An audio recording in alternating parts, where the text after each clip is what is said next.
কুমিল্লা বিশ্ববিদ্যালয়ের ছাত্র শিবিরের প্রোগ্রামে এসে অনেকে অনেক কিছু মন্তব্য করছেন বা লেখালেখি করছেন। চলুন আসলে তাদের লেখাগুলো আসলে কী নিয়ে সেটা একটু দেখার চেষ্টা করি। তো এইখানে যে লেখাগুলো বেশি আসছে, যে এখানে একটা লিখছেন যে মানুষ মাত্রই শিবির। তারপর আরও যেটা লেখার চেষ্টা করছে যে শিবির প্রেম করে না, কট দেয়। তারপর আরও আরও যে মজার মজার লেখা এখানে দেখা যাচ্ছে, মানুষ মাত্র শিবির। আজকে জিএফকে টিম আজকে মানে আজকে তারা এখানে উল্লেখ করতে যাচ্ছেন যে এই প্রোগ্রামে আসার পর যে লিখছে এখানে যে একজন যে আজকে জিএফকে মিম করতেছি।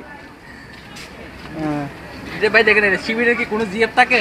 তারপর আরেকটা সবচেয়ে মজার বিষয় লিখছে যেখানে যেটা যে জুম করার চেষ্টা কর যে শিবিরের কি কোনো জিএফ থাকে। তারপর আরেকটা সবচেয়ে ফানি যেটা দেখা যাচ্ছে যেখানে যে বিয়ের ব্যবস্থা চাই, অর্থাৎ ছাত্র শিবিরের প্রোগ্রামে এসে তারা তাদের যে আন্তরিক যে মন্তব্যগুলো আছে সেখানে তারা করার চেষ্টা করেছেন এবং তাদের কাছে কিছু দাবি দেওয়া জানানোর চেষ্টা করছেন। তার মধ্যে একটা ছিল কি যে বিয়ের ব্যবস্থা চাই। মানে অনেক লেখাই তারা এখানে লিখেছেন। এটা মূলত ধরেন ছেলেদের কর্নার। এখান থেকে যা 2-4টা লেখা পড়ার চেষ্টা করেছি। তো এখন মেয়েদের কর্নারের দিকে যে আসলে তারা আসলে কি মন্তব্য করেছে সেটা একটু দেখার চেষ্টা করবো। তো ছেলেদেরটা তো আমরা পড়েছি, যে তারা আসলে শিবির সম্পর্কে কি মন্তব্য করেছে, মেয়েদেরটা একটু পড়ে দেখেছে তারা কি লিখেছেন।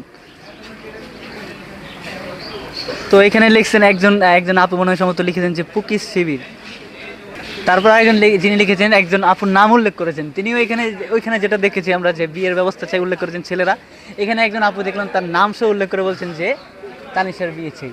মানে মানে মোট কথা তারা চাচ্ছে যে বৈধভাবে তাদের মনে করেন যে হালাল যেই পদ্ধতিগুলো সেগুলো থেকে বিরত থেকে সুন্দরভাবে থাকার সেই মন্তব্যগুলো তারা এখানে আসলে করার চেষ্টা করছেন। তারপর আরেকজন আপু লিখেছেন যে মেয়েরা কি শিবির করতে পারে কিনা, একটা প্রশ্ন ছুড়ে দিয়েছে তাদের কাছে। তারপর আরেকজন লিখেছেন যে শিবির মারামারি করে না কেন।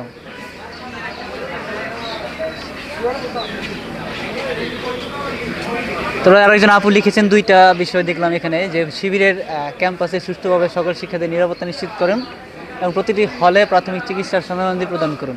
তা আরেকজন আপু লিখেছেন যে পুকি শিবির, একটু জুম করে যদি দেখানোর চেষ্টা করি যে পুকি শিবির লিখেছেন তিনি আসলে আপু। তারপর আরেকজন আপুর যেটা খুব আবেগঘন একটা মন্তব্য লিখেছেন যে শিবির হলো জাতির ইমোশন। আসলে আমরা ছেলেদেরটাও পড়েছি মেয়েদেরটাও পড়েছি, তারা মূলত ধরেন এখানে তাদের যে মন্তব্যগুলো আছে এবং করেছেন তার মধ্যে কমন একটা বিষয় যেটা ছেলেদের মধ্যেও পেয়েছি মেয়েদের মধ্যে আছে, তারা বলছেন বিয়ের ব্যবস্থা চাই। একজন আপুতে দেখলাম এখানে নাম উল্লেখ করেই বলে দিয়েছেন। তো এই ছিল আর কি কুমিল্লা বিশ্ববিদ্যালয়ে ছাত্র শিবিরের আয়োজিত 2026 সালের যে নবীনবরণ ক্যারিয়ার গাইডলাইন প্রোগ্রাম, সেই প্রোগ্রাম থেকে।